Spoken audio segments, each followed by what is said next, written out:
Our teens and kids want an authentic relationship with us, and they do want us to communicate with them. We can make ordinary moments extraordinary by the way that we communicate with them. Now, with teenagers, a lot of time it's not in our timing when we hope they'll communicate with us. It never fits into windows of time. My middle son, who's 15, we'd been driving to tennis. That's his dream. That's what he loves. Probably 2 hours one day this summer. And I could just tell something was off, and I was like, how you doing? And anyway, I didn't get much conversation. Good, Mom, good. And, you know, he's on his phone or whatever.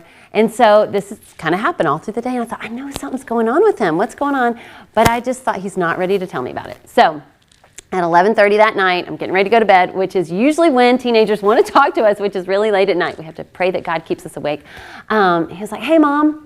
And then came the conversation I've been waiting all day for. And it probably went from 11:30 to 12:30 or 1, where he's just telling me about some things going on in his heart and his dreams and how will I get there and does God want me to get there, and all these questions about life and God and just insecurities. So as parents, they do want to communicate with us. It's just us being willing to wait for that conversation. And our kids do want us to pursue them, even when they don't act like that they want us to pursue them. So we can ask ourselves, what atmosphere am I creating that my kids would want to communicate with me? How is my tone? How am I inviting? Do I look too busy to talk to them right now? So one teenager I counseled a very long time ago told me that she would cuss at her mom and scream at her and slam the door. But she wondered why her mom wouldn't come back in an hour and check on her. And I thought to myself, your mom doesn't know. You've been so rude to your mom, which that behavior needed to be corrected also. But she didn't know. This girl was crying and she was depressed. She was struggling at school. She was being, I think, bullied at the time. And she just wanted her mom to come knock on the door an hour later and say, hey, what's going on with your heart? I know it's probably not me. I'm probably not who you're really mad at. But the mom didn't know. So our kids always want us to pursue them. And we have to think, because our kids don't usually want to talk when we're ready and their timing is different than ours.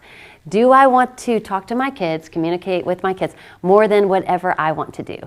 This one is hard at times and can be challenging. Maybe when we want to go exercise, or we want to read a book, or we just want to hang out, or we want to go cook, or whatever it is.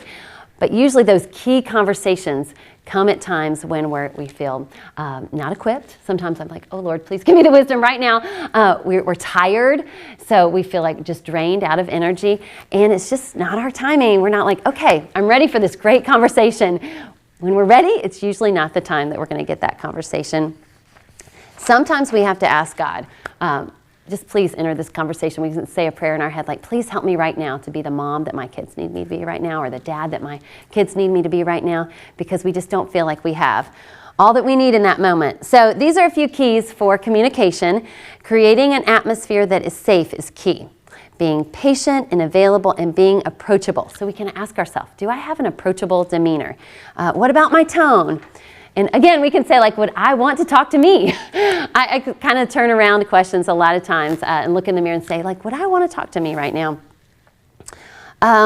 If we want our kids to communicate with us, we always need to talk to them in a tone that we would want them to use with us. So am I speaking to my kids in a way I want them to repeat back to me? Because we're training our kids to be adults. We're training them to communicate with us when we're adults. And Ephesians 6:4 says, fathers, do not irritate and provoke your children to anger. Do not exasperate them to resentment, but rear them tenderly. Tenderly, I love that word, in training and discipline and counsel and admonition of the Lord. So tenderly is what our kids want. They want us to be very approachable. And this can be a challenge because life is really busy right now. We have to listen before we speak. As parents, we have so much to say, so much to teach, so much to impart, but to really know what's going on in their heart and what we can comment on, we just have to listen and sometimes ask a follow-up question. And with life being busy, and this is kind of a counseling thing I learned, like the follow-up question of sometimes just tagging on half their sentence and saying, okay, well, how did it make you feel at school when she said that to you? And just answering back. And it's just helpful communication to keep them going deeper. And then to say, after they have kind of communicated some things, what do you think you should do? because even our little ones, we're preparing them to grow up and be adults that can problem solve. So, they tell us this problem or this heart hurt, and we say, what do you think you should do about that? And it's amazing what they think. Or what would you tell one of your friends to do? That's one I love to use. Like, what advice would you give to a friend? And it makes them think for a second, okay, because we are preparing them to fly one day and to be able to answer questions on their own. And then I've noticed with teenagers in the counseling setting that they are much more, ready for whatever advice I have to give them. If I say, can I tell you what I think? Or would you like to know what I think about this? Or can I give you some thoughts on what might be some good ways to problem solve? When we do this with our kids, we're letting them invite us into the problem. So, sometimes my kids will give me this scenario and I'll say, do you want to know what I think? And if they say yes, it's like, okay, here I get to talk right now. They've said yes, they've opened the door, they're ready for whatever I have to say. Now, when they do tell us something, we have a lot to say, but they only have 3 to 5 minutes to listen to us. So whatever we say in those 3 to 5 minutes can't sound like a lecture, and we have this window because we want them to keep talking to us. We want to keep the communication open. We always want them to be talking to us.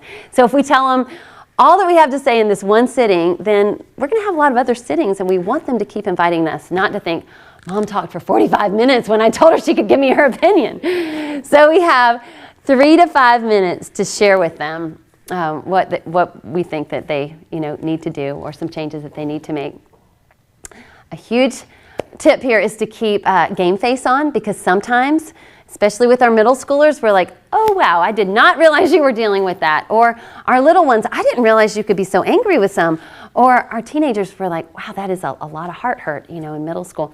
So keeping game face on and just sitting, smiling, thinking, oh, I'm going to figure out this whole thing out later, or I'm going to pray about it. But we don't have to figure it out in that moment. We can just kind of keep the communication and saying, keep telling me more, because we want to keep the communication open. And then at the end we can say, I need to think about this a little bit. And sometimes we're going to talk about this a little bit later. There might be consequences for some of the things that we've told them, but we don't want to get angry. We don't want to look shocked.